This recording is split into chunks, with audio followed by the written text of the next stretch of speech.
Okay, we are back here with the Diabetic Dad. We are going to be making something maybe everyone's had before. Hopefully everyone's heard of this meal before. It's not mahamara, it's not biome broth, it's none of the above. It is chicken parm. Chicken parm, baby. Here we go. Everybody loves a good chicken parm. This is quick weeknight chicken parm, but it's coming to us again. Lori Zanini. Lori, I hope you're watching one of these. Diabetes Cookbook and Meal Plan for the newly diagnosed. I learned that Lori is not only a registered dietitian, but also a certified diabetes educator. And so I think she knows what she's talking about. Lori, if it's not quick, they're gonna come for you. We already made the Marinara sauce, which as we talked earlier, is going to be a lot lower in sugar, a lot lower in sodium, and hopefully going to taste very fresh as well. And we're going to be using that marinara here, which is made up, to put over our chicken cutlets that we're about to roll in some egg mixture, a little bit of egg wash, which is going to be combined with some unsweetened original almond milk. We are then going to be processing up a half cup of old-fashioned rolled oats, mixing that with some Parmesan cheese. That's gonna kind of form part of our batter, in addition to some gluten-free plain breadcrumbs. I've got two different Parmesan cheeses here, interestingly, one that we had on hand and one that I found in the store. What you need to look for both in any meat products as well as cheeses is the fat content. Specifically saturated fats, you wanna be keeping those as low as possible.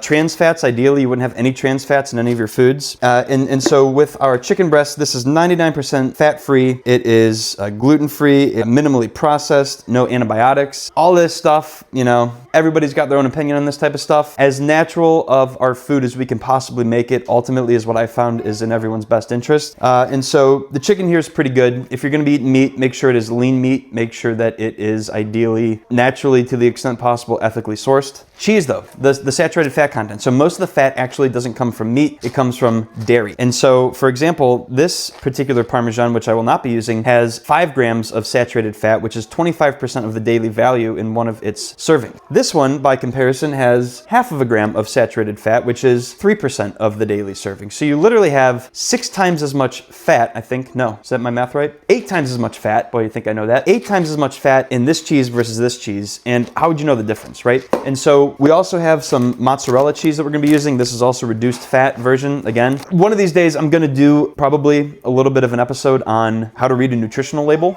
Today, we're really gonna talk about nutrition though, as it pertains to our pasta. So what we're gonna do is we're going to put it over a bed of edamame spaghetti here. This brand, The Only Bean. I wanna give a quick shout out to my endocrinologist, Dr. Sandra Sobel. She turned me on to this. She's a phenomenal resource. Summon Health is the name of her company. Her website's great. If you're in Pittsburgh, she'd be a great person to consult if you have diabetes or any sort of metabolic concerns, or if you're just trying to lose weight. But otherwise, she turned me on to The Only Bean. It's super simple, right? Literally, there's one ingredient, and it's edamame bean. And somehow they have made this into spaghetti. There is a black bean version of fettuccine. There is a soybean version of spaghetti and a fettuccine. Putting the chicken over top of this, you get some protein from the bean. You get a little bit of vegetation source here. This is gonna be a very healthy meal. Hopefully it'll taste good. Weeknight, simple chicken parm. Hope you enjoy it. We're gonna see how this one goes. First time for everything. First time me making this one. And so I appreciate your patience. Batter up this chicken. We'll throw it in the oven, 400 degrees for about 25 minutes. It'll come back out. We'll put some of the marinara on it. We'll put the mozzarella on it. We'll put it back in there for 5 minutes to let that get all cooked down and melted. All right, so we are ready to blend up our rolled oats here. We're gonna put them in the blender.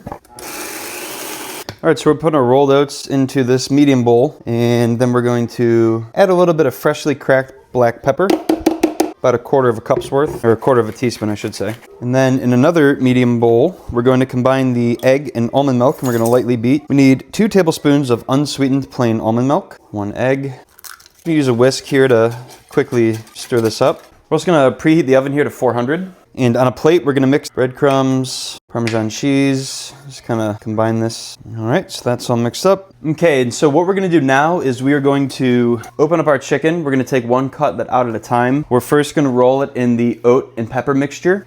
Then we are gonna dip it in the egg wash. And then we are going to roll it in the breadcrumb and Parmesan cheese. When we're all done, we're gonna set it in this baking dish. We'll put it in the oven, check back in 25 minutes. So number 1, we're gonna roll it in this oat and pepper mixture, a little bit of egg wash. And then we'll roll it in the parm and breadcrumb. And there you go, there's 1. Last one.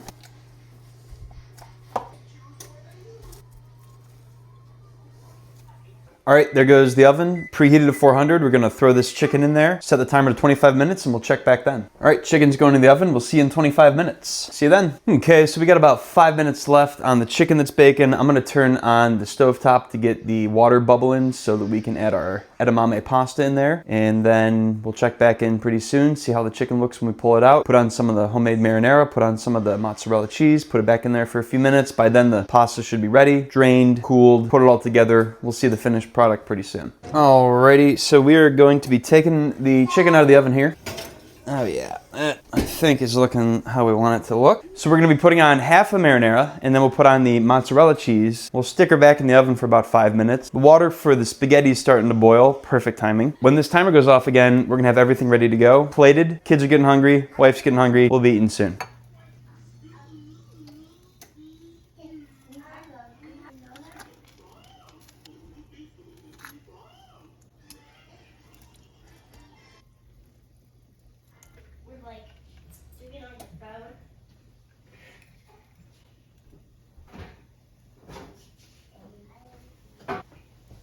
Going back in the oven. 5 minutes. All right, pasta's on the stove, it's cooking. Chicken's in the oven, it's getting warmed up. The marinara's getting warmed up. We'll be checking back in a few minutes. There it is, let's see. Oh, it hits you. I mean, it's not exactly Olive Garden, but I'm not disappointed with how that turned out. I'm gonna put the remaining marinara over top here.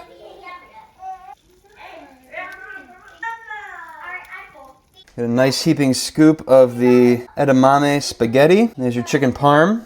Looks pretty good. All right, pretty good, we're there. So, quick question for you. What type of neighborhoods do the fancy cheeses like Parmesan live in? Graded communities. We have one of the foremost authorities in the world on chicken parm who's about to take a quick little taste. Do you have anything to say? It's good. It's good. Really good. Yeah. It's really good. Good. Okay. Well, there you have it, folks. So, it's really good. What do you like? Do you like it? Okay. Great success. I had another chicken parm joke, but it was too cheesy. So until next time,